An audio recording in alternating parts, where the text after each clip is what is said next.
Ayan mga kaibigan, magandang tanghali sa inyong lahat. Ngayon is May 15, no? Haling tanghali, alas 12. So ngayon, nandito kami sa labas ng namin, no, ng garahe. Yan yung truck na nasa unahan niya, yung dala ko. Tapos yun yung sa likod, yun yung sa kasama ko. Ngayon, pupunta kami ng Subic para magkarga. Pero ang gagawin namin kasi yung pupuntahan namin hindi yun yung pinuntahan namin dati. So PPC ang tawag doon. So ang gagawin namin doon training daw muna. Pero yung training niya yun is manonood lang kami ng ng tatlong truck ata na magkakarga. Pagkatapos doon, magkakarga na kami agad. Tapos iuwi na namin dito yung. O ayan no. Dalawa kami, yung kasama ko, yun nasa likod. Matagal ng driver dito. Veterano na yan. Ilang taon na yung driver ng ng tanker. Pero yung dala niya is straight truck na 10-wheeler, no? Dili siya trailer, hindi siya trailer. Yung akin yung trailer. Ayan. Ayan siya, yan na. Lalakad. Ngayon, ang usapan namin is siya yung mauna, no? Susunod lang ako. Subic pala yung punta namin, ha? Kasama ko, nauna. So ngayon, kakaliwa tayo dito para papasok tayo ng NLEX. Ito, baba cellphone muna tayo dahil kakambyo, no? Ikot, Nobela. Ayan no, malapit na tayo sa NLEX, sa entrance na NLEX. Dalawa kami, no? Yung isa doon, unahan. Ito, medyo masaya to, may kakonboy. May isa mag-isa. Ay, pag-uwi nito, sigurado puno naman tayo ng nito. Hindi ko lang alam kung diesel o gasolina. O yan mga kaibigan, kakapasok lang natin ng NLEX. Ayan. O. Ngayon, wala akong masama dito sa loob ng truck. Pero may kakonboy ako nasa unahan. Ito, malapit-lapit na ako sa Angeles. Ayan o. Pero NLEX to ha, NLEX mga kaibigan. Ayan. NLEX. Ayan. Malapit-lapit na sa Angeles. O ayan guys, no, di ko alam kung anong oras kami makauwi, no? Kasi parang pagpasok doon, muna kami, parang under training. Pero tatlong truck lang daw. Tulad kasi nung trainee ko dati sa Buton Farm. 3 days kang manunood doon sa mga nagkakarga ng diesel, ng gasolina. Pero ngayon, dyan sa pupuntahan namin, tatlong truck lang daw yung panoorin. Tapos nung manood, kakarga ka na kagad. Pero di ko alam kung gaano katagal, no? Di ko lang sure. Kaya hindi alam kung anong oras kami makakauwi. Pag uwi pala mamaya, di ko lang sure kung yung karga namin is idediretso namin ng deliver. Pero di ko lang din kung sa grahe lang muna dadalhin yung karga, no? Tulad kasi yung nakaraan, sinabihan ako na pag makakarga na daw, tumawag ako sa kanila para infohan ako ng diretso daw ba biyahe or sa garahe mo na dadalhin. Ayan, dito na tayo sa exit ng Dao. So ayan, may nakalagay na signage yan sa gilid, ang EasyTex dulo pa. So ngayon, EasyTex tayo ulit tulad kahapon, no? Kahapon EasyTex, ngayon EasyTex na naman. Pero pagdating doon sa may EasyTex, pakaliwa tayo, no? Papunta tayo ng Subic kasi kanan Tarlac. Dito kakanan na tayo kasi ayan, 500 meters na lang pa-exit na papuntang EasyTex.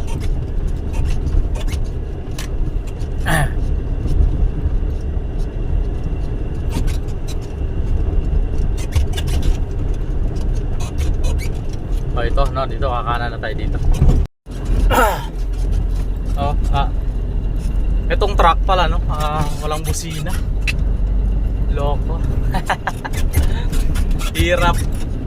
May masundan ka, may dyan sa gilid, gusto mong businahan, gusto mong ipaalala, oy, nandito ako sa likod nyo, nandito ako, paparating ako, dadaan ako. Tangina na guys, walang busina. Pero ayos lang. Tiisin na natin. Ganun talaga. Hapon pala mga guys, no, mga kaibigan, no, dito din kami dumaan sa daan na to. Yun nga lang, pag akyat dyan, no, kung kahapon kumanan kami, ngayon sa kaliwa kami. Kasi yan yung papuntang Subic.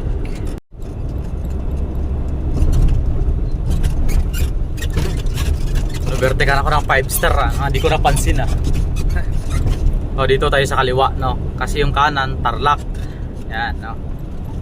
Ngayon, dito tayo sa kaliwa para Porac, Florida, Dinalupihan, yan, Subic, yan.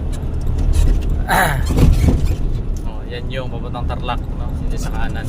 So, dito tayo. Yan.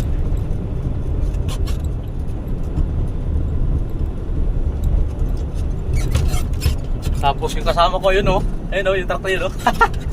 Nauna sa akin, eh. Kanina kasi kaya medyo natagalan ako. Dumaan pa ako doon sa gasolina, nagpapabarya sana ako. Bad news nga lang, di rin naman ako binarya. Ayan na yung EasyTex. Yan.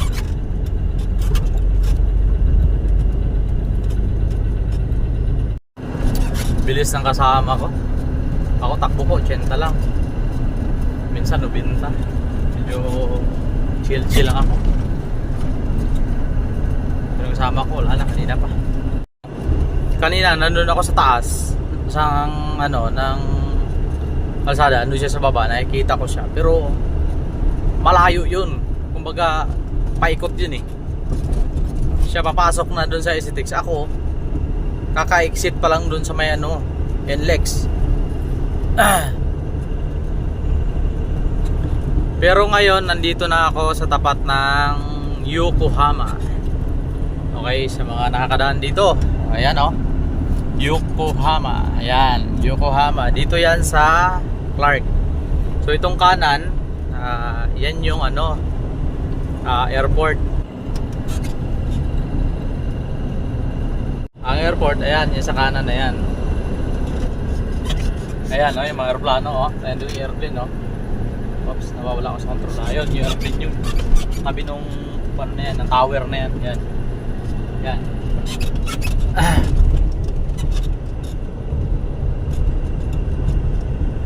Dito tayo sa Clark. Andyan yung airport, hindi na gano'ng makita. Medyo na, mapuno na, tsaka mababa na yung idaanan ko. Sama pala nito, ayan may ulan. Lakas ng ulan na yan. Ayan I'm sure Subic, maulan.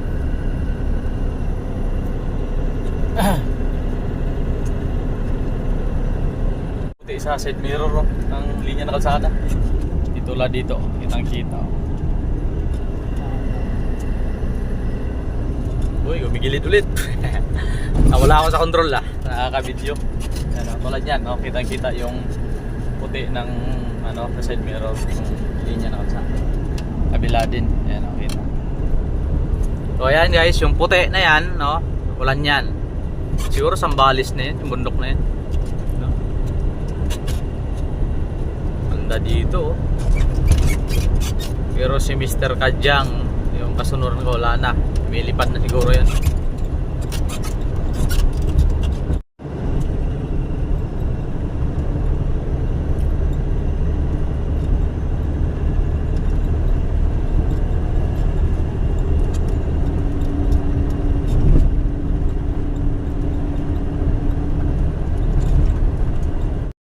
Malapit na tayo sa Porac, 1 kilometer exit na yung Porac. Yan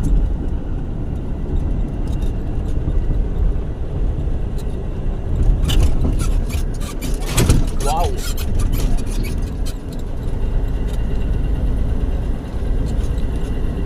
Parang halatang dinaanan ng baha, linis linis ng sapa na yan.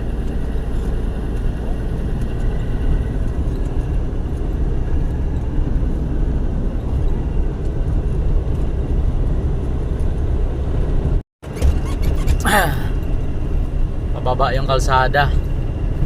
Uy, may nasiraan natang trailer oh. Ito yung mahirap sa gabi. Pagka paahon ka dito, loaded ka. So gapang ka talaga dito, no? Gapang talaga yung truck mo dito. Tapos ayan, maraming mga kwento-kwento na meron daw dito mga hina-hijack. Tsakali loaded ka, gabing-gabi, no? Ang tanker pa naman walang pahinante, isa lang driver, no? Isa lang talaga, walang driver yan, walang pahinante yan. So sa gabi, gapang ka dito, tas ang problema, mag-isa ka lang. Dito daw binabanatan yung mga tanker. Kaya ako, din ako dumadaan dito pagkagabi. Ang daan ko rin, service road lang, doon na lang sa Tubao, Guagua. Doon na lang ako dumadaan pagka gabi. Kasi dito, gapang ka talaga dito eh. Tulad yan oh, yung paahon oh. Hindi pa nga trailer yan, dump truck lang, bro. Takbo niya baka 25 na lang, 30 na lang takbo niya. Yan oh, gapang sila oh.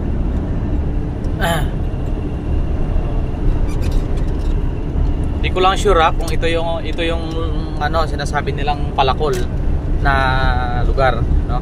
Kumbaga ilalim ng tulay na to, kung ito yun, yan yung ano, may sapa diyan na napakalinaw ng tubig na masarap liguan, tapos malamig. Ito, tulad yan, no? Napakalalim yan dyan. Yan, mataas yan. Hindi ko alam po ito na yung Palakol na sinasabi.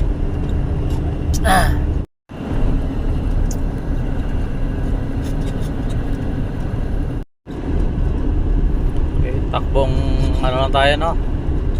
Takbong pogi sa mga pogi, pero takbong pangit sa pangit. Benta lang. Maximum nga dito 80 lang din naman.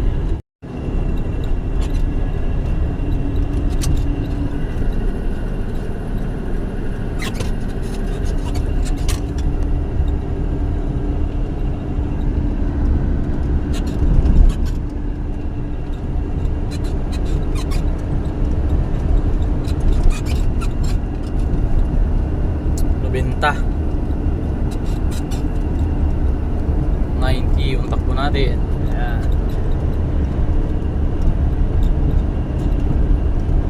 Maximum is 100, minimum 60. Florida 5 kilometro, Dinalupihan 24, Subic 45 kilometer pa.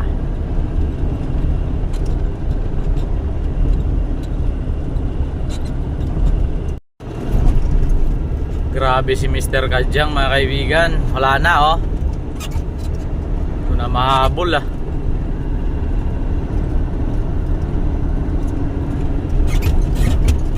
Florida 500 meter.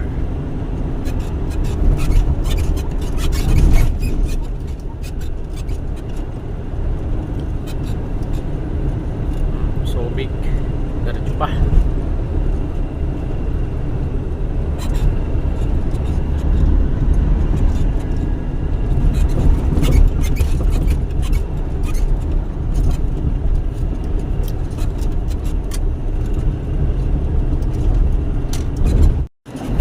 Mali pala, hindi pala yun yung Palakol kanina yung sinasabi ko. Ito kakadaan ko lang sa Palakol.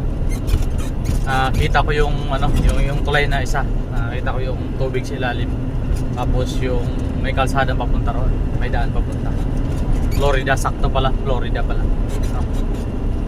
Yung Palakol pala sa Florida pala yun. Di ba pala siya doon sa dinanaw kanina. Di ko lang alam kung gaano pa kalayo to doon sa Dinalupihan, pero malapit na to. Malapit-lapit na.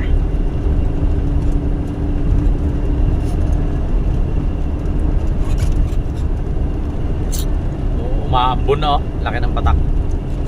Lalaki ng patak. Ayan oh.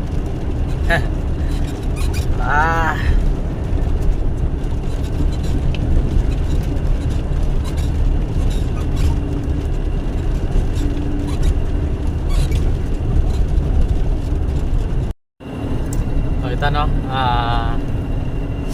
malapit na kami sa ano, Dinalupihan. Ilang kilometer sa Dinalupihan. Dito pala kami sa ano, stop over. Ayan o, yung mga napagod na, inaantok na, gilid dyan. Dyan muna sila pahinga. Malayo ang biyahe. may CR din dyan. Or sa mga nadjengel na iihe. Charis. Dinalupihan 10 kilometro pa oh. Subic 31 pa, layo pa. Pero si Mr. Kajang hindi ko na talaga mahagilap sa harap pa. Mukhang tumatakbo at ay tumataginting na ano 140. Ako takbo ko oh. Yan lang oh, 100 lang. Pero di ko alam kung si Mr. Kajang nandito sa mga nakahiliran na to oh. Medyo ano natin. Problema pa naman guys ng ano ko, walang busina. Itong truck na to walang busina. Mahirap. Pero feeling ko hindi si Mr. Kajang to naka-hazard oh. Hindi, iba yung tangke. Tsaka naka-orange si Mr. Kajang. Yan naka-ano, naka-blue.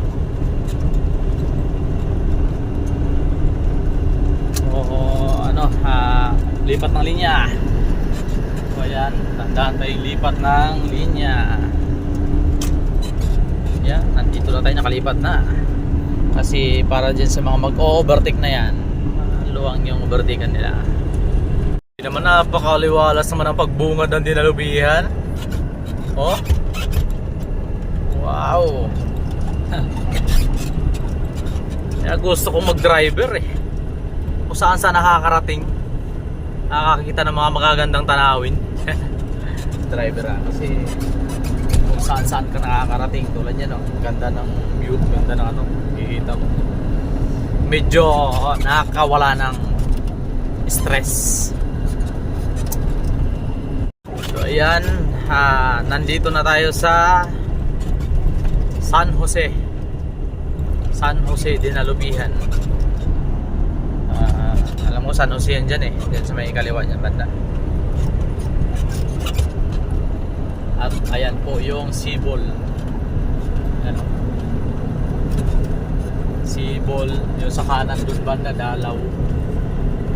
Tapos sa dulong Pita ata. Ito barangay niyan Sibol. Yung umbukan ng bahay niyan Sibol. Yan may bagong gasolinahan na ginawa dito sa tunnel. So yan yung papuntang San Jose Dinalupihan. Duberti ka na ako dump truck. Yung kalsada pala dyan sa kanan nasa gilid na yun yung may tumatakbong truck, may tumatakbong trailer. Yan yung papuntang Subic din yung kalsada na yan. Pero service road yan baga hindi yan yung expressway. Ayon na sa expressway tayo. So, ang pangalan naman dyan, alam ko Luwakan yan yan, yung kalsada dyan. Ito. Luwakan, tawag dito dyan sa kalsada na yan. So, Dinalupihan exit, 500 meters na lang. So, yung exit nyan, yun dun pag pasok dito sa kanan banda, ang labas mo dun sa kaliwa. Dun sa may palihan banda. Dun ang labas niyan. Hindi yan lalabas dito sa Luwakan banda, hindi. Iikot yan.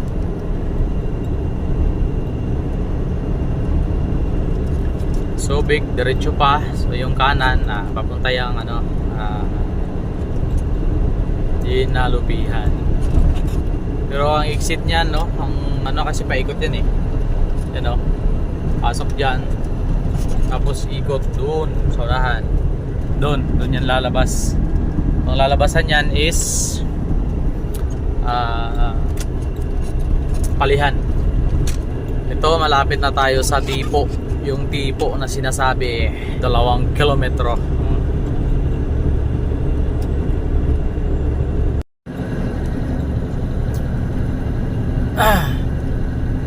Takbo natin lang 55 lang.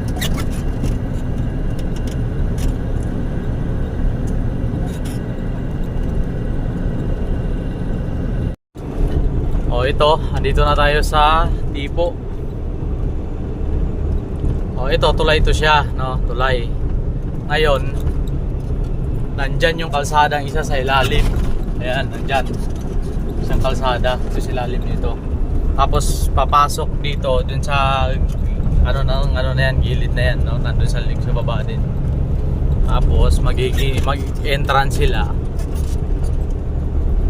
Ito yung tulay na to. Ito yung entrance ng Tipo. Magaling Service Road. Ayan. Yung sa kaliwa, pinakagilid, yan yung pa Esitex, no? Clark, Tarlac. So itong nasa baba natin, nasa gilid na kalsada, yan yung papasok yan sa Service Road ng Dinalupihan. Tapos ito, nandito na tayo sa toll gate. Yan. So patayin ko na to dahil kakambit tayo dito may harap.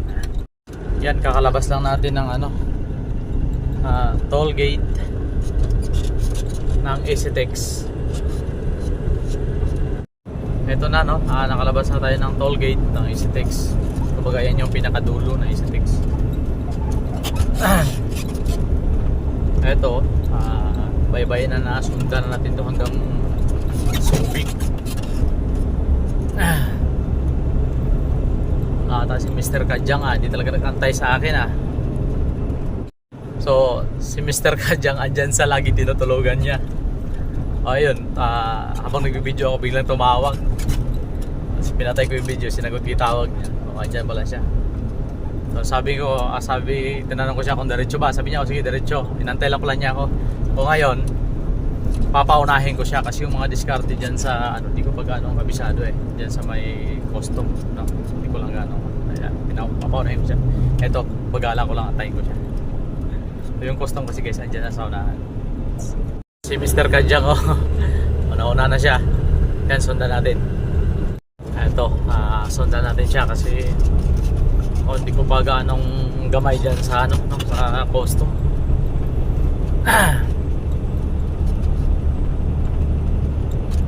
Mga kaibigan, kakadala natin sa custom. Tinanong nga ako kung may laman o wala.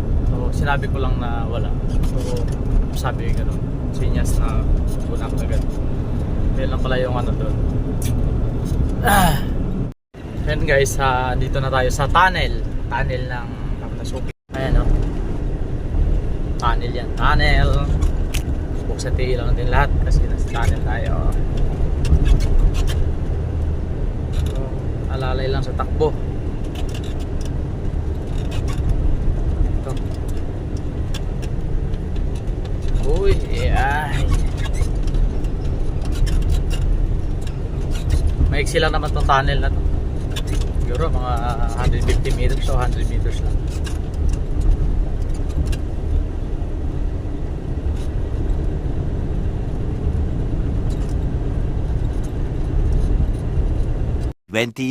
Hours later.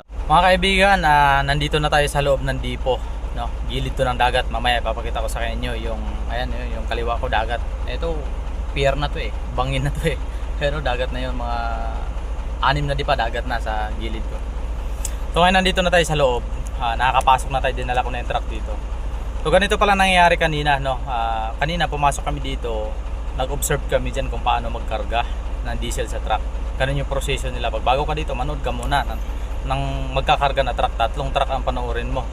Pagkatapos nun, magpagawa ka ng mga documents mo doon, papel mo doon, mag-ayos-ayos ka na papel doon para makargahan ka. So ngayon, pagkatapos namin ayusin yung papel namin doon sa labas, bumalik kami dito sa loob, dala na namin yung truck para magpakarga ng diesel. So ayan. So ngayon, hindi pa naman ako tinawag na pumunta roon kasi yung kasama ko nakasalang pa. Hindi ko lang sure kung pwede kami magsabay dyan or antayin ko siyang matapos tapos bago ako. Pero ngayon, ipakita ko lang sa inyo yung paligid dito. Videoan ko lang yung paligid konti. Tapos bababa ako, papuntahan ko doon para malaman ko kung pwede ba akong sumabay dyan sa tabi or antayin namin na matapos siya bago ako. So ito na, papakita ko na sa inyo yung paligid dito. Simple lang yan dahil bawal talaga itong cellphone dito. Ayan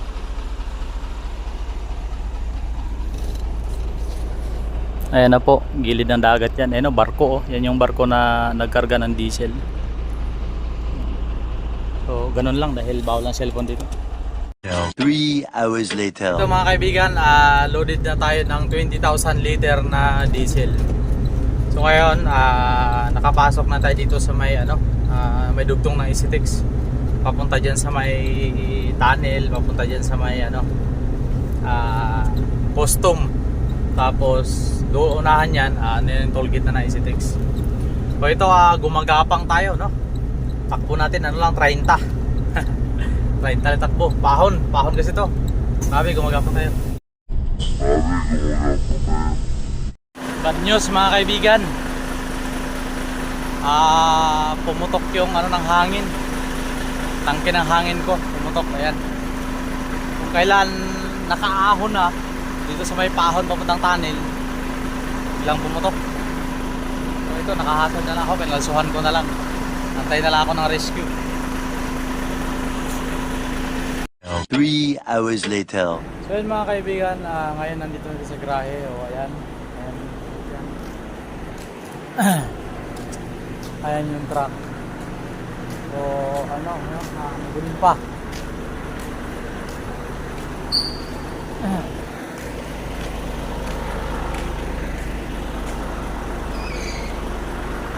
Yun mga kaibigan, kakarating lang natin dito sa Grahe, no? Ang oras is ano oras ba? Ang oras is 5:06 ang oras. So nakarating ako dito is siguro mga 4:55, no? 4:55 siguro ako nakarating. Alam niyo ba kung bakit ngayon ako nakarating, no? Inumaga ako kasi kanina nasiraan tayo kanina sa Isitex. Nasiraan ako is mga alas 11, may git, alas 12. Tapos ating yung rescue is sakto alas 2, mga ganon, sakto alas 2 madaling araw. Kaya nagawa yung truck alas 3, sakto din alas 3. May isang oras din namin kinalkal dun. So nakalis kami doon ng alas 3, bumiyahin na alas 3, alas 4, alas 5. So 2 oras namin ako tinakbo yung Subic hanggang dito. Ang problema lang, hindi ko maitakbo ng mabilis yung truck kasi preno mahina. Kaya inumaga tayo, inumaga. Ang oras ngayon is alas 5 na. So pakita ko sa inyo yung truck natin. Ayan yung truck. So may laman yan, ha. May laman yan, 20,000 liter na diesel yung laman yan. Ayan.